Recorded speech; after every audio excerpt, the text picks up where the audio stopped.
पाकिस्तानमधून ब्रेकिंग बातमी येत आहे। इस्लामाबादमध्ये भीषण स्फोट झालेला आहे। एका गाडीत हा स्फोट झालेला आहे। स्फोटात 11 लोकांचा मृत्यू तर 21 लोक जखमी असल्याची माहिती समोर आलेली आहे। भारताच्या शेजारील देश पाकिस्तानच्या इस्लामाबादमध्ये हा स्फोट झाल्याची माहिती समोर आलेली आहे।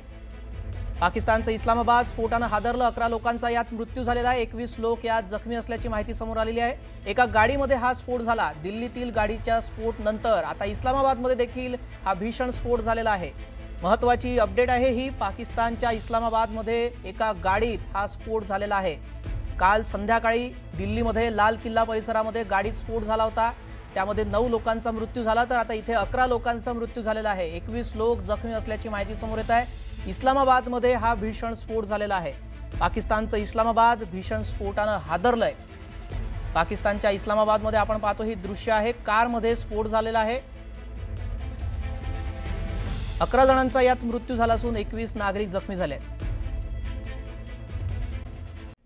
Real challenge before any nation is to build systems and ecosystems that make the creation as well as the adoption of the new technology natural, swift and self-sustaining. If our foundations are strong, our institutions agile, our minds open and our collaboration seamless, then every new technological wave will not overwhelm us. It will propel us. We will not merely adopt the revolutions made elsewhere, but become the architects of the revolutions born here.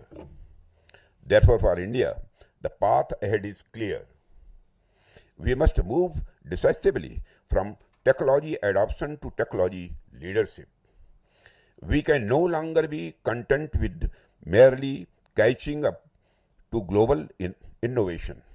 We must aim to set the pace and shape the future.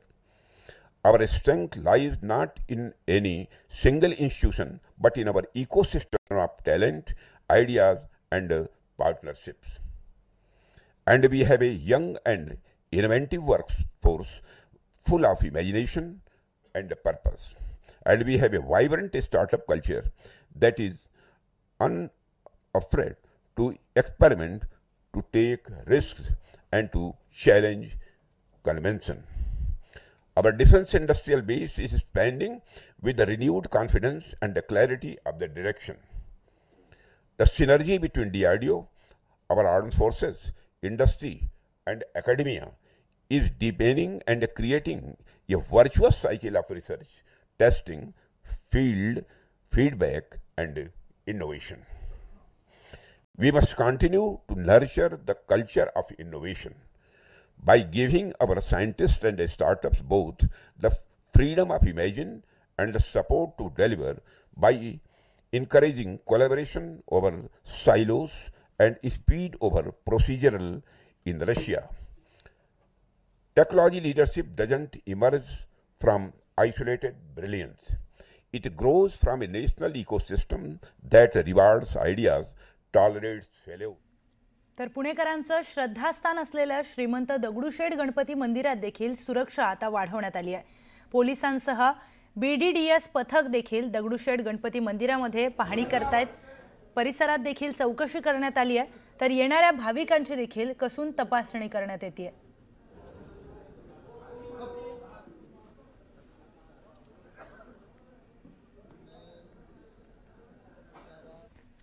तर दिल्लीमध्ये झालेल्या बॉम्बस्फोटाच्या पार्श्वभूमीवर तुळजापूर मंदिरात सुरक्षा व्यवस्था alert मोडवर आल्या आहेत। महाराष्ट्राची कुलस्वामिनी आई तुळजाभवानी मंदिरामध्ये सुरक्षेत वाढ करण्यात आली आहे।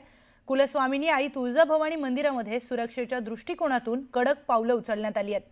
तुळजापूर मंदिरामध्ये 84 सिक्युरिटी गार्ड्स आणि 2 सुपरवायझर तैनात करण्यात आले आहेत। तुळजापूर मंदिरामध्ये प्रवेश करणाऱ्या भाविकांची सिक्युरिटी गार्ड्स आणि 2 सुपरवायझर यांच्याकडून कडक आणि कसून तपासणी करण्यात येते। केंद्रीय गृहमंत्री अमित शहा यांच्या निवासस्थानी बैठक सुरू झालेली आहे। उच्चस्तरीय बैठक होती जी संपली आहे 11:30 वाजता। 11-11:30च्या दरम्यान ती सुरू होणार होती। दिल्लीतील लाल किल्ला परिसरात झालेल्या स्फोटानंतर उच्चस्तरीय बैठक आयोजित करण्यात आली होती। फरीदाबाद मॉडेल आणि लाल किल्ला स्फोट प्रकरणाचा आगामी तपास हा NIAला देण्यासंदर्भात यावेळी चर्चा झाली बैठकीत असं कळतंय। लवकरच हा तपास NIAला सोपवण्यात येणार आहे अशी माहिती वरिष्ठ सूत्रांनी दिली आहे। 11 साडे11च्या दरम्यान बैठक सुरू झाली। काही क्षणापूर्वीच ती संपली आहे। अमित शहांच्या निवासस्थानी ही बैठक पार पडली।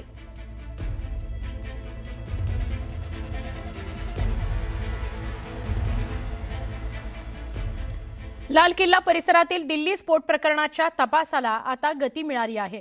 तब्बल 500 पेक्षा जास्त अनुभवी अधिकारी आणि जवानांची संयुक्त टीम या तपासात गुंतली आहे। IB, NIA, NSG commandos, special cell आणि दिल्ली पोलीस यांचा या टीममध्ये समावेश आहे।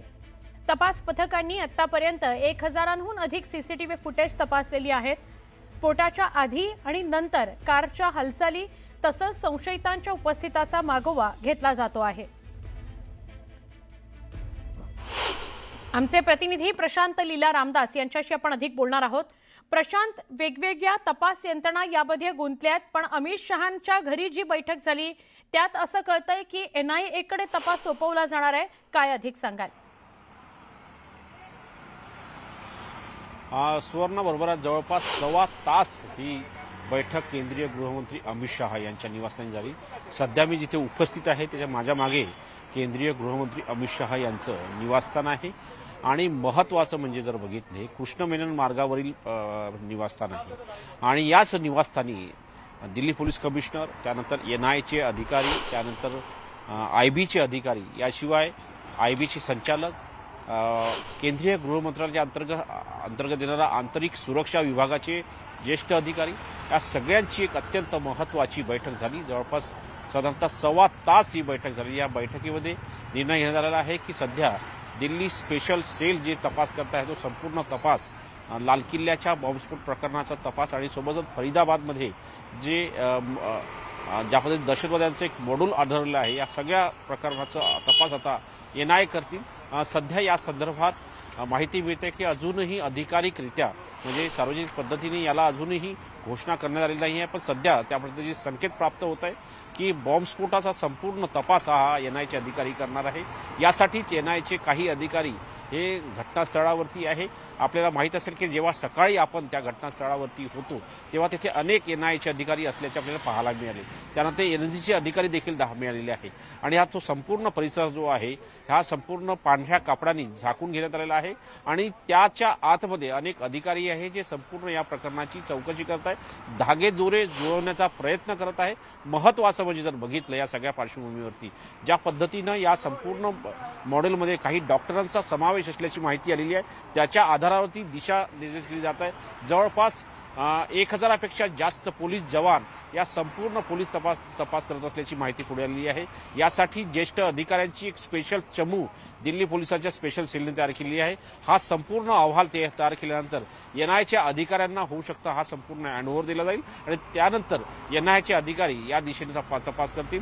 राष्ट्रीय तपास यंत्रणेच्या माध्यमातून देशभरातल्या बॉम्बस्फोटांच्या मालिकांची किंवा बॉम्बस्फोट होत असतात त्याचा तपास करण्याचे संपूर्ण अधिकार हे NIAला देण्यात आले, म्हणजे राष्ट्रीय तपास यंत्रणेने दिले आहे। त्याच आधारावरती आता दिल्लीतील लाल किल्ला परिसरात झालेला जो बॉम्बस्फोट आहे त्याचाही तपास करण्याचा अधिकार NIAला देण्याचे संकेत स्पष्ट झालेले आहे। महत्त्वाचं म्हणजे जर बघितलं यामध्ये अमोनियम नायट्रेटचा वापर करण्यात आलेला आहे आणि ज्या पद्धतीनं अमोनियम नायट्रेटचा हा फ्युअल ऑपरेशनच्या माध्यमातून करण्यात आलेला आहे ज्यामध्ये जिथे कुठल्याही प्रकारचा गड्डा पडला, समजा एखादा बॉम्बस्फोट झाला तर तिथे मोठा गड्डा तयार होतो, पण हा जो स्फोट झाला हा वरच्या दिशेने झाल्यामुळे तिथे स्फोट होऊ शकला नाही असे संरक्षण तज्ज्ञ सांगतात किंवा या विषयातील तज्ज्ञ सांगत आहे। त्यामुळे आता या संपूर्ण नवीन प्रकाराचा हा जो पहिल्यांदा अशा प्रकारचा बॉम्बस्फोट देशात झालेला आहे त्याची कशा पद्धतीनं जुळवाजुळव केल्या गेली, कशा पद्धतीनं अमोनियम नायट्रेट आणलं गेलं आणि कशा पद्धतीने या सगळ्या घडामोडीला लेखाजोखा मांडला गेला आणि सगळ्यांची मास्टर माइंड कोण होतं याचा देखील तपास आता NIA करणार आहे। नक्की धन्यवाद प्रशांत, आपण सविस्तर माहिती दिली त्याबद्दल।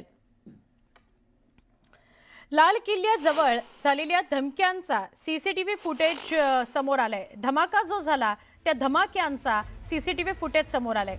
या फुटेजमध्ये स्फोटाचा तो क्षण स्पष्टपणे दिसतोय।